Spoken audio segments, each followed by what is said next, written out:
पाएगा, क्योंकि परेशान है बच्चे भी, आपसे भी बात हुई होगी। देखिए, हम JOIT का जो रिजल्ट है उस पर सरकार गंभीरता से विचार कर रही है। पर मैं आज कुछ न्यूज़पेपरों में ये देख रहा था कि ये कहा गया कि कुछ मंत्रियों से मिलो। ये ना तो कहा गया और ना ही कहने का ऐसा मकसद है। मैंने कहा कि मंत्रिमंडल में इसकी विस्तृत चर्चा होगी। आप मंत्रिमंडल में हमको कानूनी पहलुओं पर चर्चा करना पड़ेगा और सभी मंत्रियों को इस बारे में अवगत करवाना चाहिए।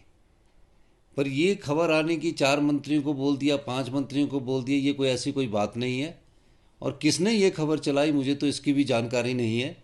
और क्यों चलाई, मेरा कोई बयान नहीं, मेरा कोई कुछ नहीं। मेरे से JOIT मिलने आए, उन्होंने मुझसे पूछा कि सर हमारा रिजल्ट क्यों नहीं निकल रहा। तो हमने बोला कि हम सुप्रीम कोर्ट से जीते हैं और हम मंत्रिमंडल में इसकी चर्चा करेंगे और चर्चा करने के बाद इसको रिजल्ट को निकालेंगे। पर चर्चा मंत्रिमंडल में चर्चा करने से पहले कानूनी पहलुओं पर विचार विमर्श किया जाएगा और कानूनी पहलुओं को समझने की ज़रूरत है हमें। और तो उन्होंने कहा कि आप चीफ मिनिस्टर आप खुद कर सकते हैं। तो मैंने उस बात का जवाब दिया कि चीफ मिनिस्टर का मतलब ये नहीं है कि उस मंत्रिमंडल के उस सदस्यों को प्रभावित करे। चीफ मिनिस्टर का कार्य होता है मंत्रिमंडल के सभी सदस्यों से सहमति बनाकर कार्य करना। मंत्रिमंडल का कार्य इसलिए बनता है। तो उनको मैंने बोला कि तो उन्होंने हमको पूछा कि हमें सभी मंत्रियों को मिलना चाहिए। तो मैंने कहा कि सब आप मिलो, अब वो आपका अधिकार है। लेकिन अभी मंत्रिमंडल में जब चर्चा हुई तो उसके कानूनी पहलुओं पर हम विचार कर रहे हैं और कानूनी पहलुओं से जैसे ही हमें पॉजिटिव आंसर आएगा हम उनका रिजल्ट निकालेंगे। सर, एक कार्यक्रम भी जिस तरह से आजकल आपने चलाया है, सरकार गांव के द्वार, काफ़ी लोग पहुंच रहे हैं शिकायतें लेकर, अच्छा रिस्पांस है। क्या मानते हैं लोगों की समस्याओं का निपटारे के लिए एक बेहतरीन ये मंच आपकी तरफ से दिया गया, सरकार की तरफ से? देखिए, सरकार गांव के द्वार कार्यक्रम का मुख्य उद्देश्य ये है कि 1 वर्ष पहले जब कांग्रेस पार्टी की सरकार आई और कांग्रेस पार्टी ने जिस प्रकार की वित्तीय स्थिति थी, जिस प्रकार की आर्थिक बदहाली थी, उससे निपटने के लिए जो हमने व्यवस्था परिवर्तन किया, उसके बाद के जो परिणाम थे वो हम जनता के दरबार में लेकर जाना चाहते हैं। इसलिए क्योंकि सरकार गांव के द्वार कार्यक्रम के तहत हम लोगों को ये बताना चाहते हैं कि आप कितने सालों से अपने इंतकाल के लिए लड़ते रहे, अपनी तकसीम के लिए लड़ते रहे। हमने परिवर्तन, कानून में परिवर्तन किया आम लोगों को फ़ायदा पहुंचाने के लिए। और मुझे खुशी है कि पहले जो लोग पटवारियों के पीछे घूमते थे, अब सरकार के अधिकारी और पटवारी लोगों के पीछे घूम रहे हैं। यानी कि सरकार गांव के द्वार कार्यक्रम के उद्देश्य से ये भी हम लोगों को जागृत कर रहे हैं।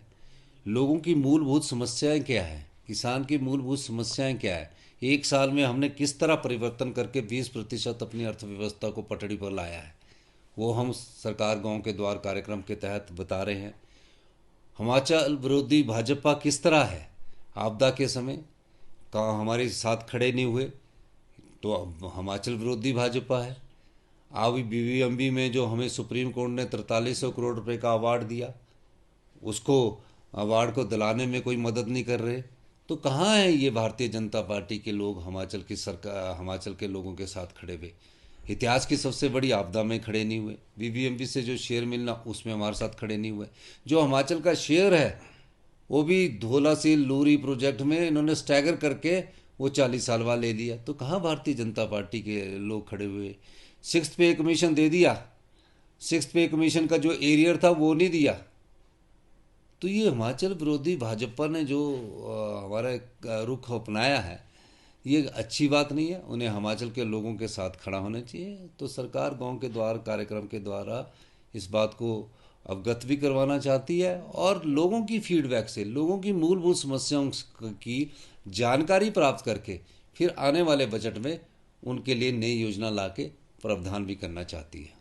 सर, एक गेस्ट फैकल्टी को लेकर जो फैसला लिया है उसमें भी कुछ लोग विरोध कर रहे हैं कि इससे स्थायी जो नियुक्तियां हैं नहीं, उसमें वो प्रॉब्लम होगी। वैसे गैस फैकल्टी के बारे में लोगों को गलत फहमी है। होता क्या है कि 1 हफ्ते के लिए टीचर छुट्टी चला जाता है। 1 हफ्ते की टीचर छुट्टी लगता तो उस साइंस क्लास या आर्ट्स क्लास का 1 हफ्ते तक बच्चों की पढ़ाई नहीं होती। जब मैंने ये पाया कि क्वालिटी एजुकेशन में हिमाचल 18वें स्थान पर पहुंच गया है, तो उसके पीछे मूलभूत कारण क्या है? जब मूलभूत कारण किया कि टीचर्स की काफ़ी लोगों की ट्रांसफ़र इधर से उधर होती रहती है, तो एक एक हफ्ते 10-10 दिन तक टीचर नहीं होते हैं। तो 10 दिन के लिए कोई अगर टीचर रखना चाहता है तो उस टीचर को, उस प्रिंसिपल को, उस क्षेत्र के और अधिकारी को ये राइट होना चाहिए कि 10 दिन के लिए प्रिंसिपल उस क्वालिटी एजुकेशन का, उस मेरिट के आधार का अगर है तो उसको रख सकता है। मेरिट क्या है? 75% +2 में होनी चाहिए, 65% बीएड में होनी चाहिए। अगर कॉलेज में रखना है 10 दिन के लिए तो उसके लिए मेरिट क्या है? वो नेट सेट क्वालिफाई होना चाहिए, जेआरएफ क्वालिफाई होना चाहिए। उसको उन्होंने गलत समझ लिया। उन्होंने गलत समझ लिया कि ये पता नहीं सालों, 1 साल के लिए रख रहे हैं, 2 साल के लिए रख रहे हैं। ये पीरियड बेस्ड आवली हम पॉलिसी लाए हैं। अभी इसको फिर जब इसका हुआ तो कहीं ना कहीं कन्फ्यूजन कहीं से हुआ, तो मैंने उनको बोला कि अभी ये जो पीरियड बेस्ड आवली पॉलिसी है इसको अभी रोक दिया जाए, और मेरे से चर्चा करने के बाद और जब एजुकेशन मिनिस्टर आ जाएंगे उसके बाद ही इसको हम आगे अमली जामा पहनाएंगे। ये सिर्फ इसलिए रखा जा रहा है कि पीरियड बेस में पैसे फिक्स नहीं है। तो प्रिंसिपल पूछता कि फाइनेंस से अप्रूवल है कि कितने पैसे देने हैं, तो हमने फिक्स कर दिया कि जेवीटी का 200 रुपया घंटे के हिसाब से दे सकते हैं, और जो बीएड का है जेवीटी का उसके हिसाब से दे सकते हैं, कॉलेज में इसके हिसाब से दे सकते हैं। वो पैसे है, एक पीरियड पढ़ाएगा तो इतना पैसे मिलेंगे, पर पढ़ाएगा ये नहीं है कि 1 साल तक पढ़ाएगा। तो उस दृष्टिकोण से हम ये कार्य कर रहे हैं। अब